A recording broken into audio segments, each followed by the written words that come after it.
안녕하십니까, 박사오입니다. 내일이 타이완 대선입니다. 현재 가장 중요한 외신이라 시청자 여러분의 이해를 위해 이번 방송을 준비했습니다. 우선 뉴욕타임즈가 극찬한 타이완 선거 광고 한 표를 보시겠습니다. 제목은 두 개의 세계입니다. 홍콩의 교훈을 타이완이 잊으면 안 된다는 내용입니다. 우리에게는 매일 익숙한 일상입니다. 아들은 하루 종일 전자게임을 하고 딸은 매일 온라인에서 다른 이와 설전을 벌입니다. 마지막 지하철을 타고 퇴근합니다. 이런 일상을 원래 평소 걱정했습니다. 하지만 올 한 해 이렇게 평범한 일상들이 소중하게 생각되기 시작했습니다.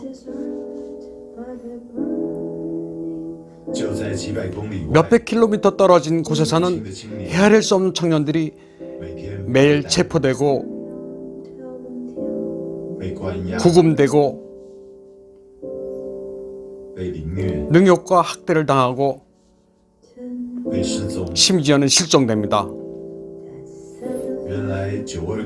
9.2 공식은 바로 일국 양제였습니다. 그리고 그 일국 양제라는 것은 독재며 전체주의였습니다. 어떤 이는 침묵하고 굴종을 선택합니다. 올 한 해 독재 폭정의 목소리가 커졌습니다. 그래도 올 한 해는 민주 진영이 단결해 크게 외쳤습니다.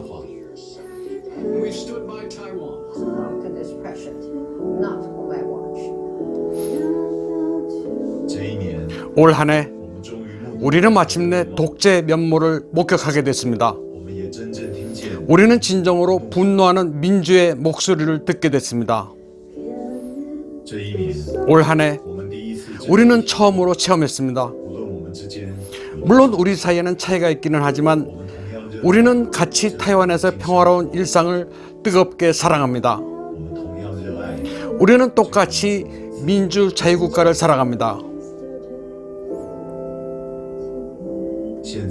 지금은 우리가 이야기할 차례입니다. 전 세계가 보고 있습니다.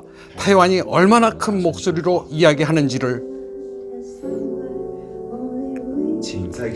다시 한번 봅시다. 우리의 평화로운 생활을. 우리는 무엇으로 민주와 자유를 향유합니까? 다시 한번 우리 아이들을 봅시다. 답은 그들의 표정 속에 있습니다. 일말의 주저함도 없이 타이완은 큰 소리로 이야기할 것입니다. 민주주의의 편에 설 것을 선택합니다. 자유의 편에 설 것을 선택합니다. 전 세계와 같은 편에 설 것을 선택합니다. 1월 11일은 우리가 단결해 영광을 느끼기를 기원합니다.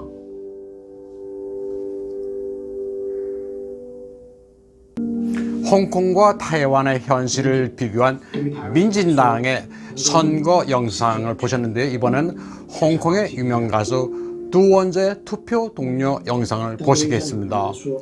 타이완에서 민주는 공기와도 같아 누구나 누리는 기본권이지만 홍콩의 다음 세대는 피범벅이 된 얼굴을 하게 될 운명이다.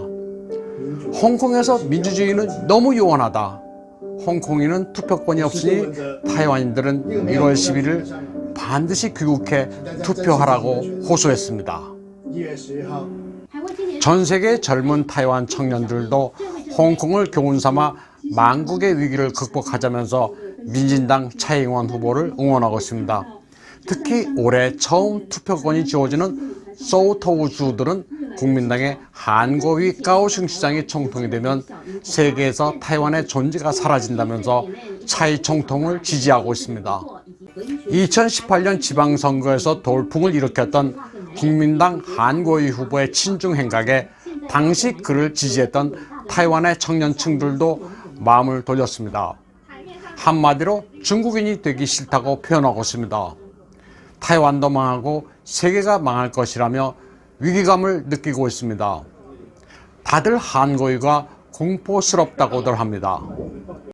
최근의 여론조사로는 50대 15 정도로 차잉원 총통이 압도적 우위를 점하고 있습니다. 차이 총통은 다음 세대를 위해 타이완이 공산화되면 안 된다고 역설하고 있습니다. 한고위 후보의 표를 던지는 것은 중국 공산당에 투표하는 것과 같다는 논리입니다. 이틀 전 짱화연 유세에서는 한 유권자가 어린아이를 두 손으로 번쩍 지키던 장면이 큰 감동을 자아냈습니다. 차이 총통은 유세 중간에 그에게 시선이 쏠리자 타이완의 다음 세대인 어린이에게 박수를 쳐주자고 말해 장내가 훈훈해졌습니다. 타이완의 미래는 어린이에게 달렸다고 말합니다. 어린아이를 지키던 장면은 영화 라이언킹의 한 장면을 그대로 따라한 것이어서 타이완 현지에서는 큰 화제가 됐습니다. 전 세계 100여 개 매체가 타이완 선거를 취재하고 있는 가운데 일본 역시 타이완 대선에 지대한 관심을 가지고 있습니다. 차잉원 총통이 아닌 친중 성향의 한고위 후보가 당선될 경우 일본의 안보가 위협을 받기 때문입니다. 차잉원 총통이 패배하면 중국의 군사력은 태평양으로 진입하게 되고 오키나와가 바로 위협을 받게 됩니다. 이런 가운데 국민당은 선거 판도를 뒤집기 위해 호주의 망명한 중국 스파이 왕리창을 협박했던 것으로 드러났습니다. 국민당 부비서장인 차이 위원장은 중국 기업가 순텐친과 함께 왕리창이 접근해 폭로 내용을 번복할 것을 종용했습니다. 민진당의 사주로 거짓 진술을 한 것이라고 말하지 않으면 죽음을 당할 것이며 고향의 가족들도 무사하지 못할 것이라고 협박하는 동시에 금품으로도 회유했습니다. 하지만 이 같은 막판 뒤집기 시도는 호주 언론들이 전말을 선수쳐서 보도하는 바람에 표심에 영향을 미치기는커녕 웃음거리가 되고 있습니다. 저는 이 부분을 호주를 비롯한 파이브 아이즈 연맹과 미국이 타이완 선거 판도를 역전시키려는 국민당과 중국의 기도를 무산시킨 것으로 봅니다. 타이완 선거는 먼 나라 얘기가 아닙니다. 홍콩에서 타이완으로 이어지는 자유의 함성은 태평양에서 공산주의에 대항하는 방파제입니다. 타이완이 국민당 수중에 떨어지면 일본과 필리핀, 베트남이 위협을 받습니다. 미국의 인도 태평양 동맹이 흔들리게 되고 대한민국의 안보도 영향을 받게 됩니다. 중국이 되살아나면 북한도 계속 지원하게 되는 결과가 됩니다. 차잉원 총통이 타이완을 굳게 지켜야 하는 이유가 여기에 있습니다. 오늘 방송은 여기까지 하겠습니다.